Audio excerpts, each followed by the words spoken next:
Well, good morning, my friends. It is a beautiful morning. It's 7:30. I've actually been up since 6 because I achieved a goal today. I was able to get up at 6 o'clock and go run. I have been trying to achieve this goal for the last 2 weeks, and it has not happened until today. Which before I was trying for 7, and then I just decided to try for 6, and that seemed to work. I've just been getting into some editing this morning, and I am going to go get some coffee, because who wants to edit without coffee? And this is actually the dorm room tour that I'm working on right now, and it just saved, that's fine. But getting into it a little bit later, I do want to discuss and show you guys some completely awesome software that will save you so much time.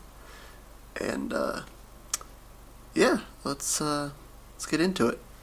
Ooh, look at that thing. You see, I think I've finally figured out why people actually like getting up at 6 o'clock in the morning, or 5 o'clock, which I don't know that I'll ever reach 5, but I can reach 6. But the beauty of it is you can actually get up, and especially for me being at college and having loud roommates, you get up and it's just peaceful. There's just silence. You go on a run, there's like hardly anybody out yet. And overall it's just great.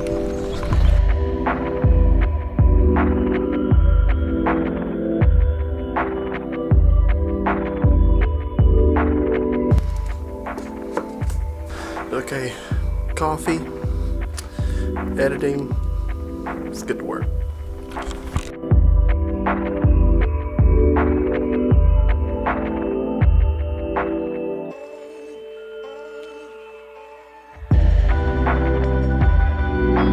So I've actually got that video done. I need to export it later. I was messing around with the podcast idea, recorded a podcast. The podcast isn't actually up yet. I've got to get some artwork situated out, but I'm trying to get a catalog of episodes built up, so that way if I can keep kind of building, and then when I can't one day, I can say, hey, I've already got this archive list, and there you go. By the way, that was not a sound effect. That was my real mouth. So now I've got to study for a test, and then upload that other video. Man, we're just getting stuff done.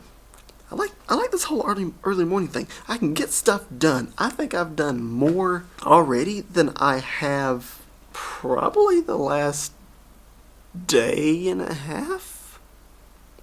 I'm liking it. Let's see if I crash later.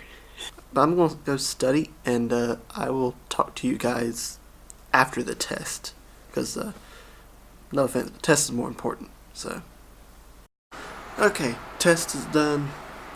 And I swear we're going to get to what I was talking about in a minute. I just need food first.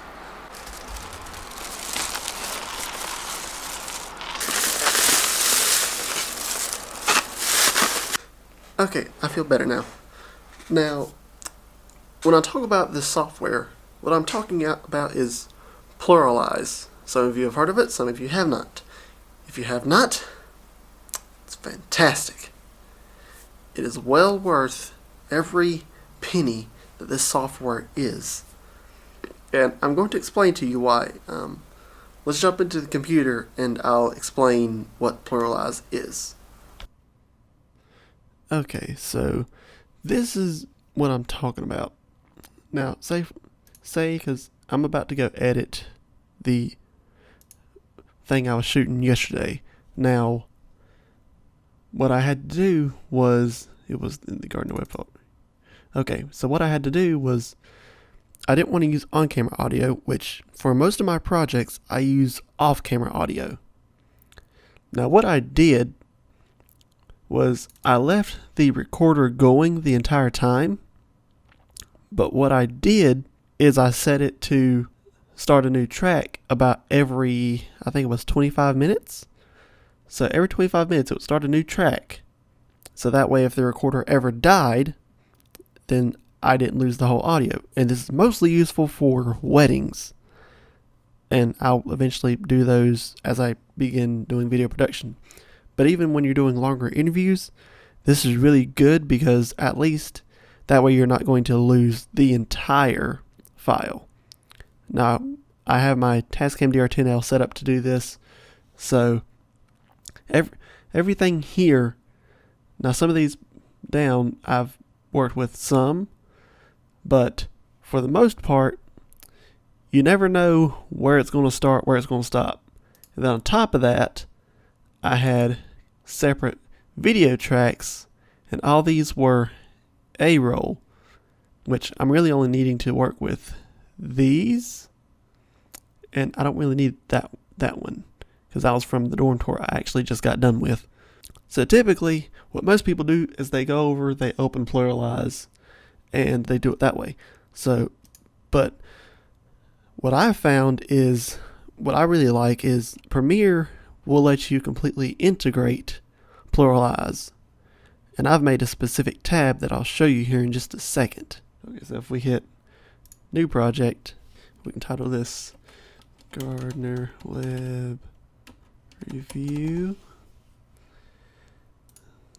Change my selected folder.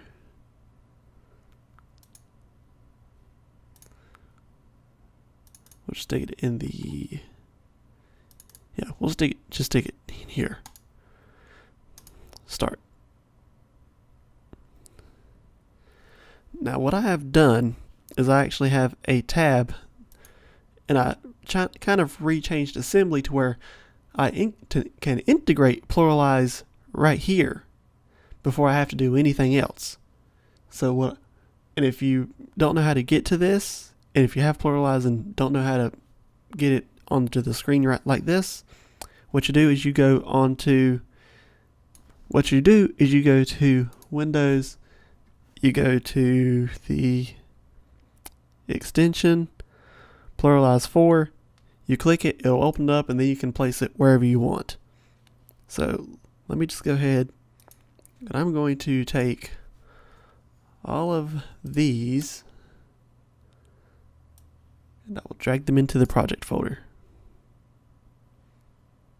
And while it's doing that, I'm going to go back, and I'm going to go into the audio. Now I'm going to find the audio because I specifically said where the dorm tour started as soon as the audio started. So let me find that. This is the room tour. See, this is why you immediately say what it is at the beginning of each recording. So I know I need these 4 audio tracks. Now the reason these have a D in it is this is the minus 10 decibel version. So what I'm going to do is I'm just going to, I don't need that. I need that and that. So drag those into Premiere. Now it's beautiful, and I mean absolutely beautiful. So you can drag these down, make a sequence, and I will actually nudge these down 1. So Alt down, do them down 2 tracks.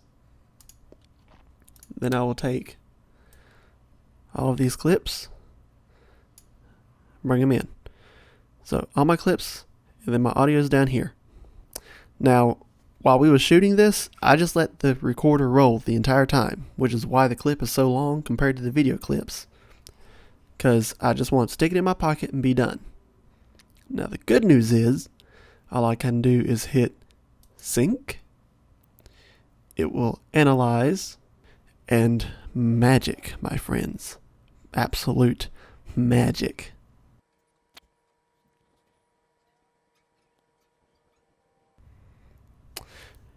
And just like that, it creates me a new sequence with the audio synced, and then I have another sequence with the audio replaced. So you can actually change this by going to this little checkbox, and it's just like in the actual software, and you can kind of change whatever you want. But I prefer to have both, so that way I can decide which one I want, and if it messes up one of them, then I can just go to the regular version and just kind of cut from there. But now, all my audio is synced, and just like so, but at least now my audio is synced. I don't have to worry about it, because trying to do this with Premiere's sync tool would have probably not even remotely worked. So, especially for when you're doing wedding films, so you've got multiple cameras and multiple audio sources, you can sync them all together. And honestly, I even use this when I do YouTube videos and have the shotgun microphone that I use. I will use this because I've already got it set up. I can bring it in, have my videos here, bring everything in, lay the audio down, hit sync, it's done. It is a beautiful process. But that is it, my friends. I hope this helped some of you out. If it did, let me know in the comments below. Give it a like. And I really do try to provide value, because sometimes I don't know what I'm doing. Sometimes I have this genius idea. So I really hope this helped you guys out. And I will catch you guys in the next video, I guess. Because I've got homework to do. And a lot of it. So, goodbye.